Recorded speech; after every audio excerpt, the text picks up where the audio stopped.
Hello, fabulous people. This is the Together podcast, and this is the place where Cherise and I come together to help you get it together for your everyday business life. So we hope you enjoy. Hey. So we are both live and recording. Good evening, everybody. Cherise said she's tired, but you're looking great, girl. Thank you. It's working well. Yeah, do it. So, okay, so we're going to keep it short and sweet tonight because my couch is calling my name. I was all wrapped up in it. And so I think a good thing to talk about tonight is coming up with the way to prioritize things. Okay. What do you think about that topic for tonight? I think it's good because I'm in the middle of it right now, prioritizing some rest and trying to focus on all these other things I got going on. Right. So a divine conversation, y'all. I'm sure you can relate. So I think one of the things is first is making sure that we are prioritizing things. Yeah. Because if we just, I saw this on Good Morning America. I was like, where did this come from? Things just come. But and she had such a valid point. And she was saying that, like she was saying, instead of making a to-do list, make a priorities list. And so, and she was saying the difference is that you have intentionally thought about, okay, what needs to be done first, what needs to be done second, what needs to be done third. And I thought that was a really good thing. And so, and usually when I'm teaching some sort of time management, I will tell people to go through their things to-do list and then start organizing it by what's important and what's due when. And so I'll usually say, like, just do a brain dump, write everything down. And then everything that's due within the next 24 to 48 hours, assign it the letter A. Everything that kind of needs to be done in the next week, give it the letter B. Everything that needs to be done in the next kind of 30 days, give it the letter C. Anything that can be delegated, you can give that a D. And then E is the extra stuff that we just have on our list that we want to get done, but there's no penalty if we don't get it done. Like cleaning out the closet, cleaning out my email, like, sweeping the floor. Because if we don't think about it or where it goes, everything has the same kind of psychic, energetic weight. And so if we're not careful, we'll got sweeping the floor being just as important as paying the mortgage. No, baby, I'm gonna need you to pay the mortgage first, and then we sweep the floor. So really kind of thinking about it. So once you give everything a letter kind of priority, then you go through the letters and figure out what's first, what's second, what's third, what's fourth. And so I always want people to take, I got this from Brian Tracy. I ain't making that up, y'all. A1, your A1 and your A2 is what you need to be doing first. A1 and A2, okay. Once you kind of figure it out. And then Brian Tracy says, and when I'm doing it, it feels really good. If you can get your A1 and your A2 done every single day, you will be the most productive person you know. But what happens to me is I fall off and I forget to make the things to do list. And then I'm not thinking about it's just walking around with like, oh my God, I got to do all of this stuff. I got to do all this stuff. I got to do all this stuff. And there's no intentionality to it. And so I wind up checking my email. Or deleting emails to make me feel like I'm getting something done, but that has nothing to do with moving my life forward and me being productive. Yeah, I want to dig deeper in that because I was going to ask you, I thought you said C, D, and E, but then I said, once you gave me that A1 and A2, I'm like, I'm gonna stay right there. Because I don't, and I may go into the everyday. Well, no, I know that's the everyday, but then B for the week. But I'm just going to stop there for now. And maybe we can jump back into the others later because I know my mind. But I wanted to ask you, Natalie, psychologically, what is that about when you are, now I have my thoughts. I'm not a professional on this, but when you are prioritizing things that like you said, sweeping the floor over making the money to pay the mortgage. Right. Like psychologically, what does that mean? Like, what are we doing? Like, I know it's procrastination and probably fear and anxiety, but like it's all of that. That's exactly what it is. And so we will go for the thing, the easy fruit, the thing that feels good. And then what happens is that's not the thing that'll necessarily move us forward. Yeah. But is it a feel good thing? Like, is that something that like, oh, thing. well, like I can accomplish this. Like if, so let's say me, all right, I'll be real for y'all.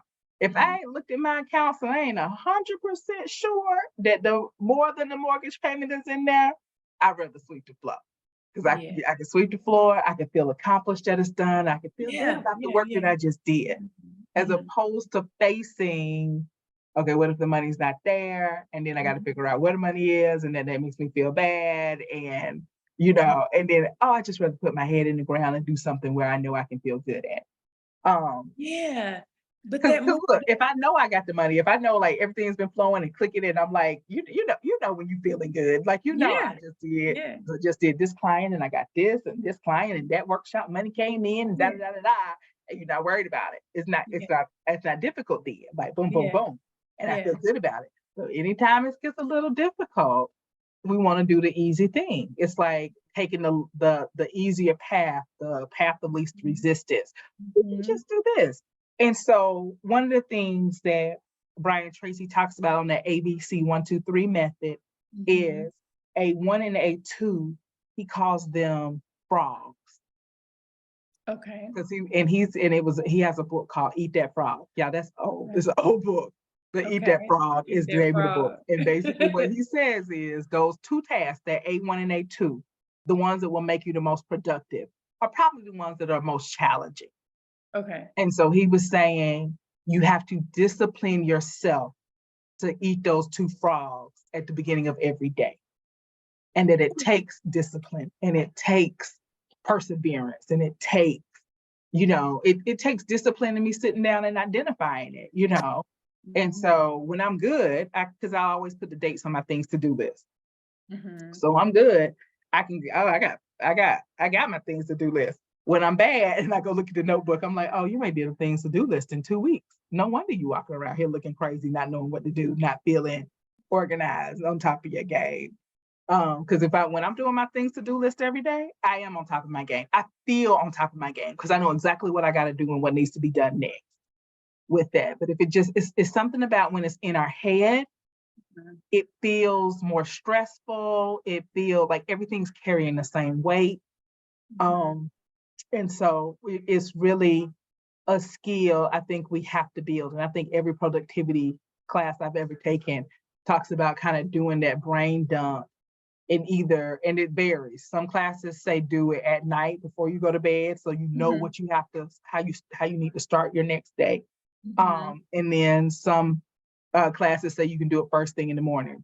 So you kind of know what's ahead. I don't think it matters. I lost you. Where did you go? I don't think it matters. I think you just have to get into the habit of consistently making the things to do this. So you consistently know what you have to do and what needs to be done. Another way to prioritize things is what's closest to the money. And so if you're in a situation where you're needing to create some more revenue for yourself or gather some more revenue for yourself, then the thing you want to do is kind of sit down and figure out what's closest to the money and how do I get there and what do I need to do that. And making sure you're writing all the steps down and then chunking the steps down, because sometimes what's closest to the money is complicated and we feel like we can't do it all or it's overwhelming. And so when we start to write it down and chunk it down and then take one step, then it's like we get a little momentum. So I hope that was helpful for you guys, because these are basic skills that will help you really build your business. And so, Cherise is coming back in. Yeah. Okay. So, Cherise, you back with me? I'm back. I don't know what that was. Life. Like, Wow. so I was talking to him about also, and also a way to prioritize is what's closest to the money. That's a good way to prioritize. And I think on those topics, sometimes it feels so complicated for us. We don't know where to start. And so you need to write it down, and then you need to chunk it down into like, what's the first step I need to do? Okay. And then just try to do that one first step. Remember, small steps will get you there, with that. And it seems like people, Gary Vee said this one time, and I thought he was like right on. And he said, I feel like the road is littered with just $1 bills. And nobody is stopping to pick them up because they're trying to run for the $1 million. I thought that was really, really good. And I was like, I think he's right. And so I think I want to encourage us as entrepreneurs is, yes, even though we want the big 50,000 person event and all of that, is start with a 5-person event. Start with a 2-person event, and then just grow it and build it and collect that money. Like, so 5-person event, collect that money. Another 5-person event, collect that money. Another 5-person event and collect that money. And kind of, because there's a momentum to that will automatically grow with that. Okay, now I'm just preaching and fussing. So, no, I'm over here taking notes, preaching fuss, because I'm taking good notes tonight. When you get in that mode, I can't help it. I got to take notes. One more thing is, I visited this organization, and they were like, "We're gonna grow. We gotta grow. We gotta grow. We gotta grow." And it didn't sound like they were trying to do anything to feed the people. It was just like, we're gonna make it grow, or we gotta grow. And I just walked away thinking, growth is all kind of automatic when you learn to feed the body or the entity what it needs. When I learned how to take care of my plants and give them the water they're supposed to, and give them the sunlight they're supposed to, consistently, I don't have a problem with my plants growing. Right. Yeah. Growth is such a way of nature. Like, growth is a way of nature. And so if your organization isn't growing, I want everybody to sit down and say, am I feeding it what it needs to be fed? Am I feeding it what it needs to be fed? Because that's what I walked away from that organization thinking, y'all not feeding y'all people. Because if you were feeding your people, it will automatically, naturally grow, especially with social media these days. Because when people have a good experience with something, they usually put it on social media. And so you don't have to force growth if you just feed your people. If you just make sure you feed your people. And so I want to challenge everybody tonight. If you're saying, okay, I'm not growing, then I want you to take a step back and say, okay, where am I not feeding? Or where am I not watering? Or where am I not seeding? Because once you get that process figured out, the growth is a natural entity. It's hard to keep a business from growing. Even if some people listen to me are therapists because I'm a therapist. And so even if you're in private practice and you are taking care of your clients really well and giving good customer service and consistently showing up to session, the next time they're in conversation with somebody and they say, hey, we need a good therapist, people will automatically start to refer to you with that. And so there's a natural growth there. And so, yes, if it's a brand new business, there needs to be some specific things you're doing to feed and market and get out there. But after a while, your practice will kind of naturally grow. Yeah, it's true. Yeah. And then I think one thing I noticed is, which I didn't know because they didn't talk about it in school, is that you'll have some, and you know this because your industry is like this. If you treat your people well, they will stay with you. Oh yeah. And so it's actually as a business, it's like a solopreneur business. Yeah. You will get to the point where you actually got to stop the growth. Because you got some people like that'll get you and will never leave. And you're like, man, I didn't know this. Okay, we have to do something about this. It's just a different model. And then how do you take care of them so that they can continue to stay with you and up your game? But that's a part I don't think people talk about business enough of kind of that natural progression, and that people will like stay with you once they find you if you continue to do good by them. Yeah, So, I think that's consistency. That's consistency across the board. It's many things. Okay, so you might not be the absolute best, right, the best therapist or anything else, but if you're consistent, that's true. these people desire consistency more than, and even trustworthiness. Consistency says you're trustworthy, right? And if you ain't just up in there tearing people's lives apart or tearing their heads up, right, and you're giving them enough, like they will show up because you're consistent. They will show up consistently because you are, because they know they can trust you. Yes, very, it's important. true. It's everything when it comes to business. It really is. And the thing is, and I've seen it in both industries, your industry and my industry. I've seen, and Lord Jesus, I pray this ain't never the rumor about me, but I've seen therapists who were absolutely brilliant, and then hear patients say, but I couldn't find them, or every time I show up, they was 10 minutes late, or they were always canceling my appointments, or something like that. My industry and is so, right. It's just like, man, like, golly. I almost lost you like that. Remember?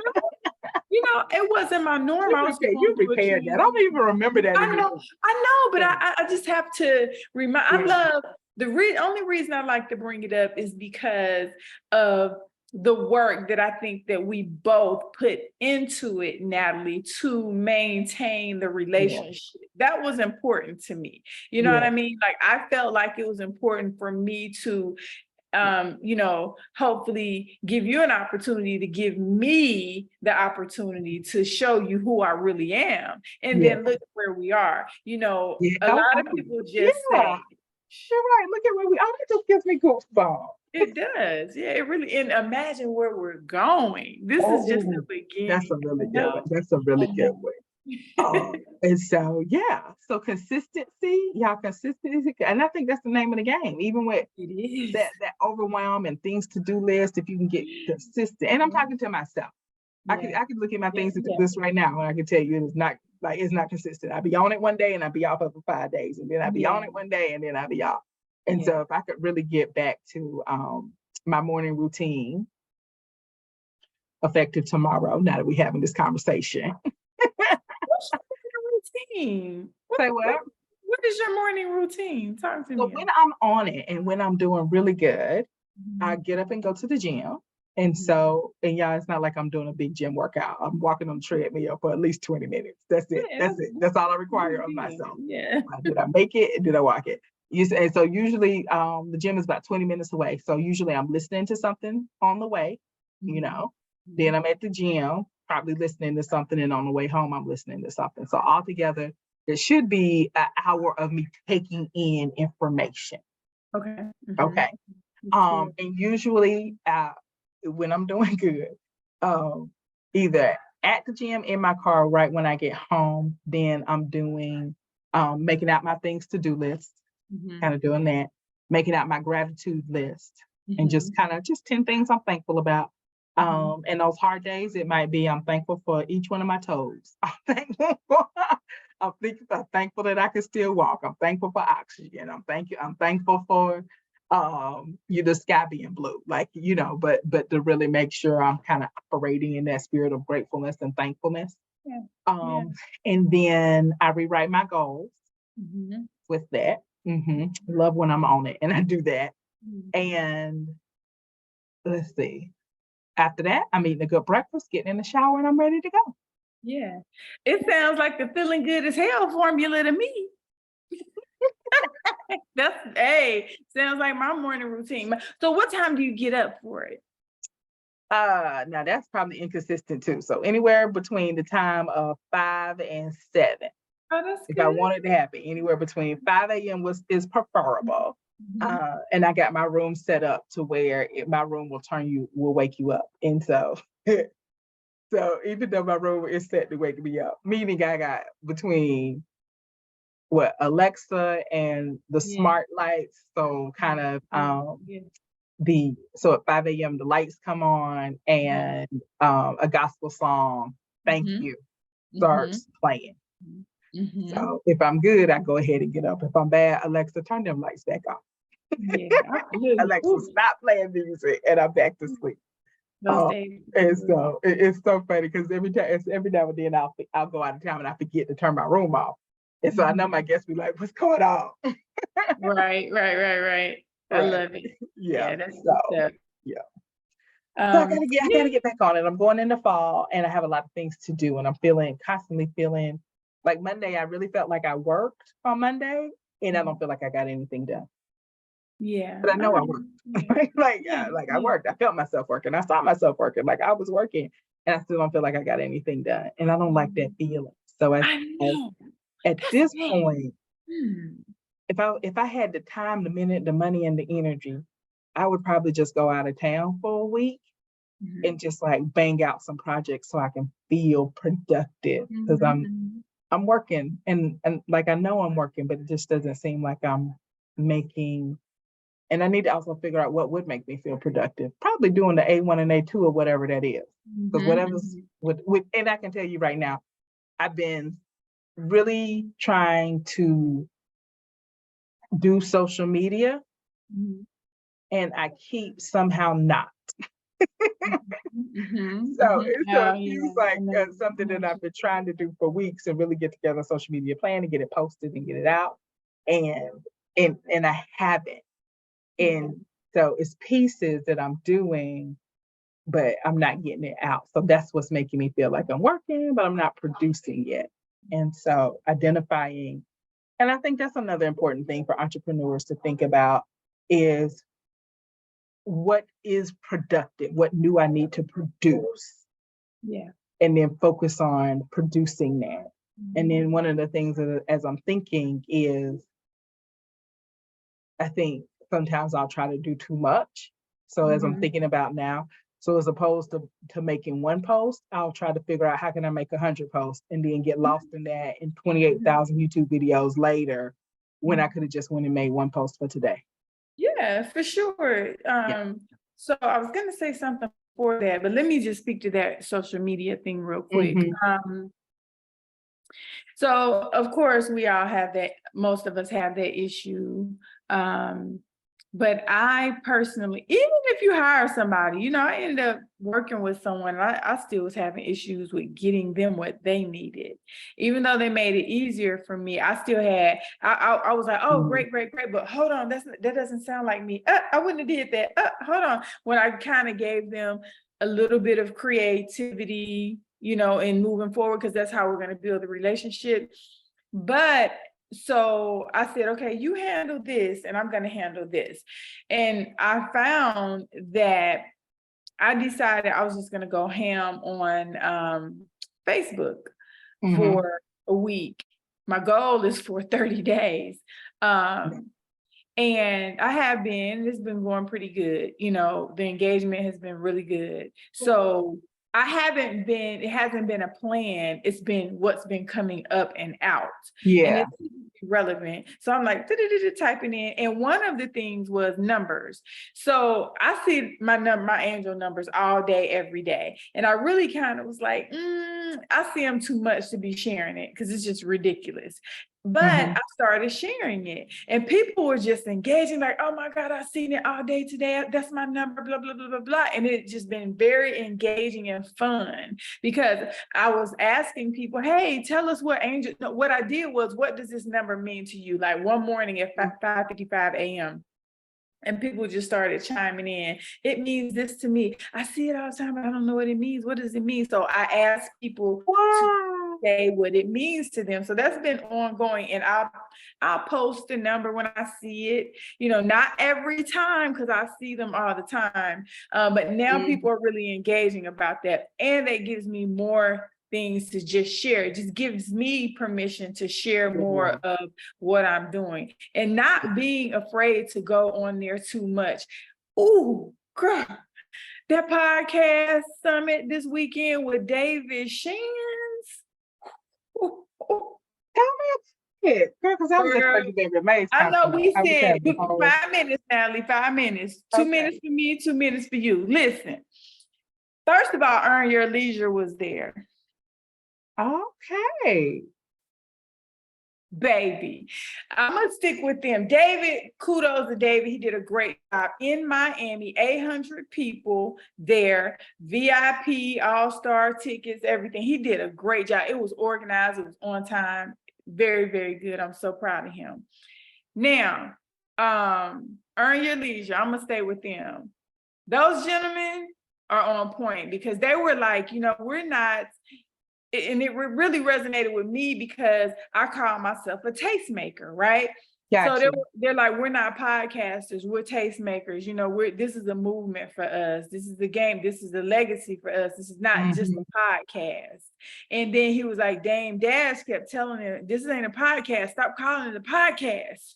And they weren't really getting it. And then finally they realized like, oh, this is the movement. Like this was divine alignment, the way this blew up, the way it did. Yeah. They talk about financial literacy. So their thing is all about, so it's about financial literacy. And that is, the background is amazing. But they were like, do it, show up and do it. Started with the phone, because especially with these new phones, the new phones got everything you need. Get that. Girl, they do. Up they do. They take excellent pictures. Right? Yes. Exactly. So they're like, just do it. So then you can watch your growth, and you'll be proud of the growth. Just show up, ask people to come on your podcast. If they say no, ask somebody else. Just stop hesitating, stop being scared. Everything that we talk about. Yeah. But they were just so powerful because to me, they were relatable, and they're family men. One of them is married, one of them is single. So that was kind of relatable too, just speaking from both aspects. And just how, one was busy and had to do this work for the podcast and one had to do this work, but then they both had to realize like, oh man, like we got to take this serious because this is blowing its own self up, so we really have to, like that growth. They showed up consistently and it grew. Not, we got to force it to grow. We got to force it to grow. Yeah. Give it what it needs. Give it that consistency. Okay, that consistency is everything. That's it. It was just consistency. It's like, stop stopping on yourself. Like, stop not showing up for yourself. It's just utterly ridiculous. Like, all that stuff that you feel in here, in your stomach, this whirling around in your mind, go ahead and say it out loud, type it out loud in a tweet, a thread, or a Facebook post. Say it, because the people need to hear it. Then that gives you permission and them permission to keep the conversation going. You got a point. Okay.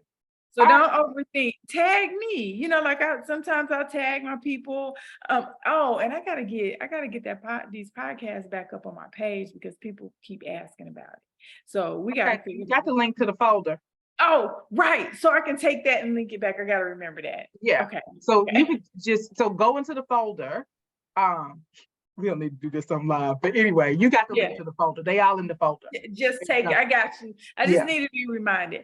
Okay. So but I've been having a pretty good time with that, just kind of posting what comes up in my head. And sometimes it's relevant to business. Sometimes it's not. A lot of times for me, it's just mindset. Yeah.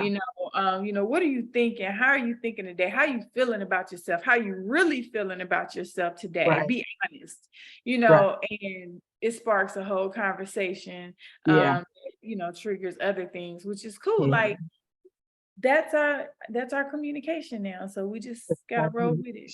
That is good communication. Okay.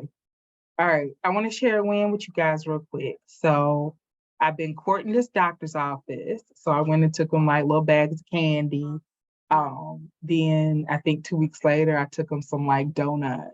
And so now I finally like built enough equity where they'll let me come in and do a presentation. So everybody out there, cross your fingers, pray your fingers and your toes that I do a great presentation for them Monday morning. So hopefully there'll be a new referral source for us. Yeah, you got that. That's I'm it. excited. I'm excited because I've been working to kind of build our referral network up. So now that we have more clinicians and everything, and so I'm excited to see something come to fruition, because it's like when you're marketing at the beginning, y'all, please know this: marketing is a snowball effect, and so you'll be doing, and you won't see your results. I mean, you need to equivalent to planting a seed in the ground, and you just got to know that eventually in about 3 months it's going to grow, or 2 months or whatnot. And so it's always nice to see something come to fruition. All right, yes, ma'am. What else are you going to say before we leave the people for the night? I was going to ask you, how can I serve you? What can I do to hold you accountable for anything? Number one. Number two, what would be, because I talk about you all the time to my clients and friends, and when it comes to marketing, like, what would be the best way for me to market you? More word of Send mouth? everybody to my website, Atlanta Sex Therapy. Just send them to the website. And thank you so much for thinking so highly of me. I really appreciate that. And then what you're doing, showing up to this podcast. Yeah. Because this is like having somebody meet you at the gym. So I want to do this podcast. When I'm on the podcast, I enjoy doing the podcast. Yeah. But 10 minutes before we started, when I was on my couch and I had wrapped up and I had just eaten my dinner, I was like, I don't want to do the podcast. And it's not I didn't want to do it. It's just I would have preferred to stay wrapped up in my couch watching mindless TV. Yeah. And so having you knowing that, okay, Cherise is going to be on in a minute. Let me get up and get on the call. Yeah. Because the people, out there, we don't know if they're showing up or paying attention to our lives or not. And it's so easy when you land on the couch watching TV to say, oh, ain't nobody out there listening to me anyway. And so, but when I have a partner and I know, okay, my partner's going to be on and they're expecting me to be on, it gets me up off the couch. And so keep showing up for this podcast, please. Because I wanted to do this podcast so long. Yeah, it was scheduled on my calendar, literally. I had it scheduled on my calendar and just couldn't get myself to do it. But when I have somebody who I know is going to meet me here, who we're going to have a great conversation, I'm going to get something out of it. And I get something out of our conversations every single time. And it's just that little seed, little almost peel that just kind of, it gives you energy and keeps you going. It does. I agree. And we have control over it. If we want to talk 10 minutes and give something powerful and impactful, we can. It's up to us. So. We don't. So, so winding down, guys, if y'all could have one partner that's going to keep you accountable in the area of a podcast or something, do it. Get them, partnership with them, and then go from there, because that partnership is powerful. It is. Absolutely. All right. Anything else you want to share with the people before we let them go? I'm good for tonight. I'm good. That's good. Okay. All right. Well, everybody have a good evening. Cherise, check out that link that I sent you and look at it, and then start posting from there. If you have any questions, send me a text. Yes, I will. Thank you so much. Everybody. Talk to you soon. Audio Jungle.